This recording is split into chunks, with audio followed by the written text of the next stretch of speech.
Hi, this is Scott with iSpy Supply, and that's just a short video to show you how to use the control panel for the GPS, Sleuthtek GPS tracker once you're all signed in. So as you can see, this is the control panel here. Once you sign in, this is the view you get.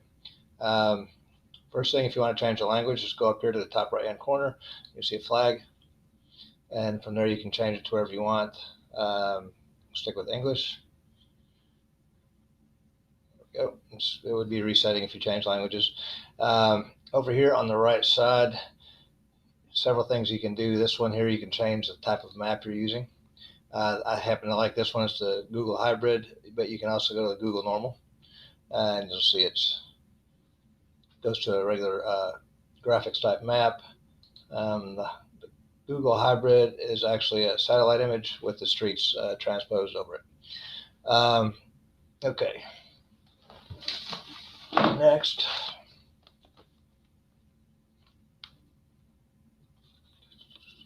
all right. Now, if you want to change your password for the, we give you your default password via email. But if now you want to change your password, you can go up here, hover over where it says My Account, and click, and it says Change Password.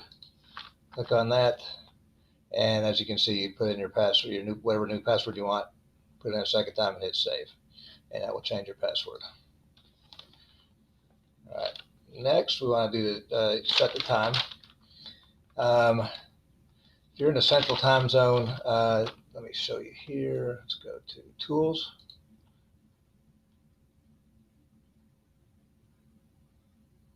Reports or Settings. Okay, let's go to Settings. And the first thing that comes up is the main menu. You'll see your time zone.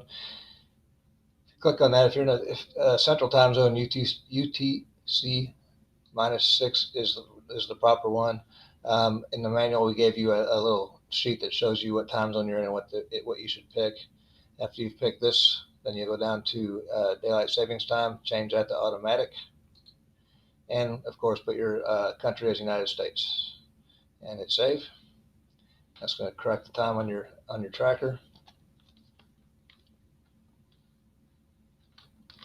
All right, now if you want to go back on your on history and view what, like, say, happened yesterday, earlier today, over here where the objects are, over here on the Objects tab, then you're going to click on the three little dots next to the tracker, and you'll see it says Show History, last hour, today, yesterday. You can also do this another way. This is just the quickest way to do it for a certain period of time. So say I'm going to do yesterday. I click on that, and there it's pulling up all the history from yesterday. As you can see, the routes, where the tracker went. Now, this is a really cool feature. All you have to do, if you want to see, almost like watching a video where the car's been and went, you can click this play button right here, and it's now the tracker's moving. I'm going to zoom in a little bit so you can see it a little better. All right, as you can see right here, that little green arrow is the car as it's moving along. The red arrows show you which direction the car was moving. And they're at every interval. Like, I have this tracker set up at 20-second intervals, so every 20 seconds you see that red line, or that red arrow. If you want to stop it, you can stop it or pause it right here. You can also speed it up if you want to watch it faster right there. As you can see down here, there's just a little graph showing you how fast it's going at that particular time. If you want, you can go over here and click on that, and it will take you right to that position where it's at right then. Let's pause it again, and click that. So it takes you right to where it was. Over here, you can see where it has a P. That's showing where it was parked. Or no, yeah, the P is where it's parked. D was while it was driving. If you click on that, it will take you right to where it is also. So parked.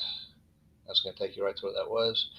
If you want to see a street view of that area, click up here where it says Preview.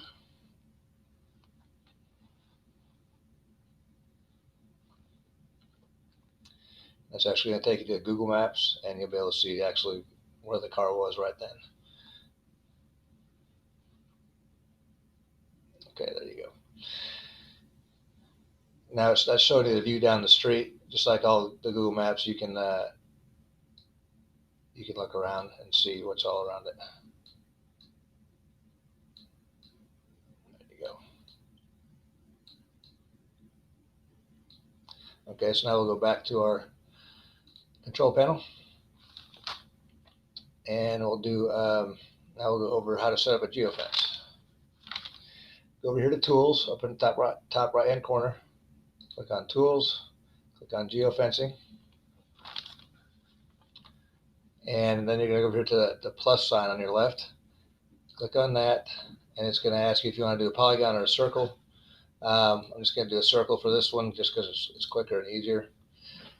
So I wanted to take this little neighborhood right here and mark it as a geofence. Go like that. All right, and there we go. Click Save. I'm going to name it, so I'll just name it MK. Hit Save. And there the geofence is set up. Next, we want to go over to Alerts, which is right here. Click on Alerts. And we have to set up the alerts for this geofence. Click on the plus sign again, and it's going to take you to this screen. All right, device, you want to select your device. If you've got one, it's obviously that one. The type, click where it says over speed, and then you want to pick geofence in, which means if it goes into that area, geofence out if it goes out of that area, or in and out, which means if it goes in or out, you're going to get an alert. So click on that one. And then you click on the MK, which is what you name that geofence. And you can also do, what else do you have here? Schedule. If you want to schedule the alerts for certain times of day, you can do that. Notifications. Email, push notification, sound notification. That's all going to happen on your app. If you want to email, you can put your email in there, and it will email you when it goes in or out of that area. Command, I do not believe alarm. You don't have to do anything with that. Okay, now just hit save. Let's put a new alarm in. Let's just put MK again. And hit save. And now you're all set up. You can see right there it has the MK for the geofence, and you're ready to go. Now, one other thing we want to go over here is your reports. We'll go over here again to the tools. Click on that. Hit reports. And here you can see the screen pops up, and you can pick the date of when you want to print out the report. It comes with today automatically set on there, so I'm just going to generate a report. Oh, devices, got to pick the device. Scott. And hit generate. Take a second to generate it. You can see it's downloaded it here in the bottom corner. So I'm just going to open that up.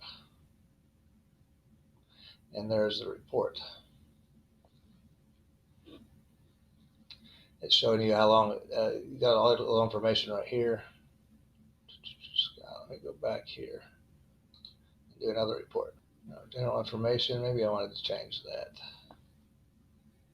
Drives and stops. Let's do drives and stops. Click on drives and stops. You got the device name is Scott. And let's hit generate. I'll see what we have.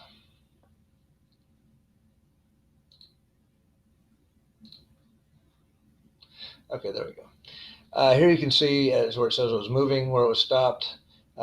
These links over here are clickable. It's longitude and latitude, but all you have to do is click on it, and it will actually show you on a Google map exactly where it was at that moment. This is telling you your speeds, your top speeds during that trip. Let's go ahead and click on this real quick so we can show you the Google Maps again.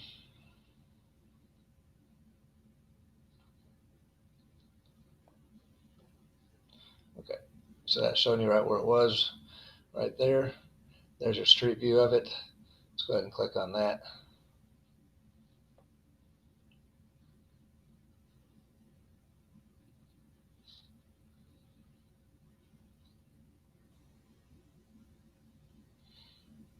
Okay, and there we go. And then again, same thing. You can look around, see if you recognize the area.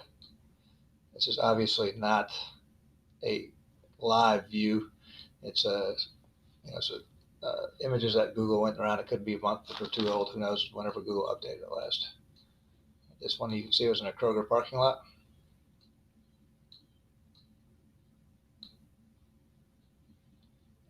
that's that for that. Okay, and that's it right there. I mean, there are other things that you're able to do over here. If you look on the right-hand side, you'll see several things that you can play with, associated routes, the trails. If you want to show a trail, like you'll unclick that, you'll see the trail goes away behind the vehicle, showing which direction it came from. There's your routes. That shows you the route, like when you're on, let's say you're on the history. I'll go yesterday. So if you're on that history, if you uncheck the route, it won't show you the actual route.